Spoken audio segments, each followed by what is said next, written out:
तो फिर वो व्यक्ति क्या हो सकता है? आपका अयोग्य हो सकता है। मेरी बात समझे? अब संसद तय करे तो संसद ने रिप्रेजेंटेशन ऑफ पीपल्स एक्ट 1951 बनाया और संसद ने अयोग्यता के कुछ और पैमाने तय कर दिए। मेरी बात समझो ना?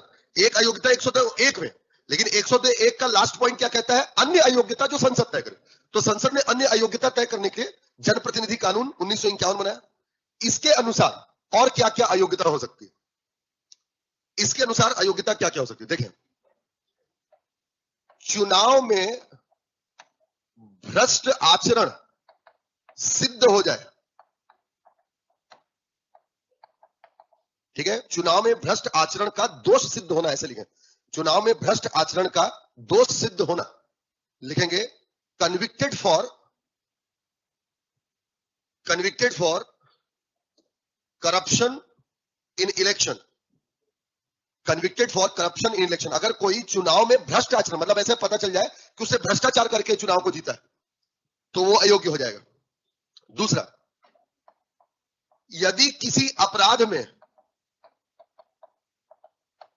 2 वर्ष से अधिक की सजा हो गई हो। Second, convicted for 2 or more years of imprisonment in any crime। एक बात ध्यान सुनो बेटा, ये बहुत इंपॉर्टेंट है। अभी आपके सामने 2 उदाहरण रखता हूं। एक, लालू प्रसाद यादव जी। लालू प्रसाद यादव जी जो फॉर्डर स्कैम है, चारा घोटाला, उसमें उनको सीबीआई की विशेष अदालत ने 5 साल की सजा सुनाई, जो कि 2 साल से अधिक है। इसीलिए तब से वो चुनाव नहीं लड़ पा रहे हैं, इसी जनप्रतिनिधि कानून 1951 के अंतर्गत। तभी उसके बाद से फिर उनके बेटे, ठीक है, जो बहुत ज्यादा मतलब चर्चित भी रहते हैं, उप मुख्यमंत्री भी हैं, तेजस्वी प्रसाद यादव, और उनके तेज प्रताप, जो दोनों भाई हैं, वो चुनाव लड़। समझ में आया?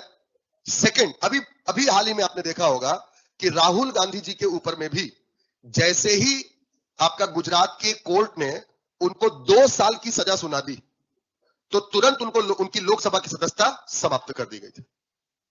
मेरी बात समझ में आई? लोकसभा की सदस्यता समाप्त हो गई थी।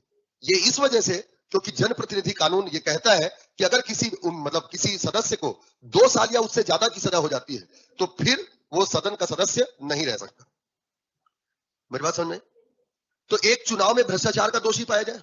दूसरा, किसी अपराध में 2 वर्ष या उससे ज्यादा की उसको सजा हो जाए। तीसरा, चुनावी खर्च का ब्यौरा ना दे,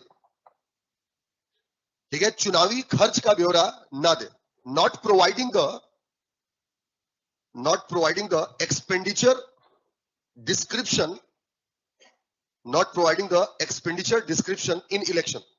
मतलब चुनाव में उसने कितना खर्च किया, जैसे कल ही आपको मैंने बताया कि 95 लाख तक जो है लोकसभा चुनाव में बड़े राज्य वाले और छोटे राज्य वाले 54 लाख तक खर्च कर सकते हैं। तो ये सीमा तय की गई, तो बताना भी तो पड़ेगा ना कि आपने उससे ज्यादा थोड़ी खर्च किया है।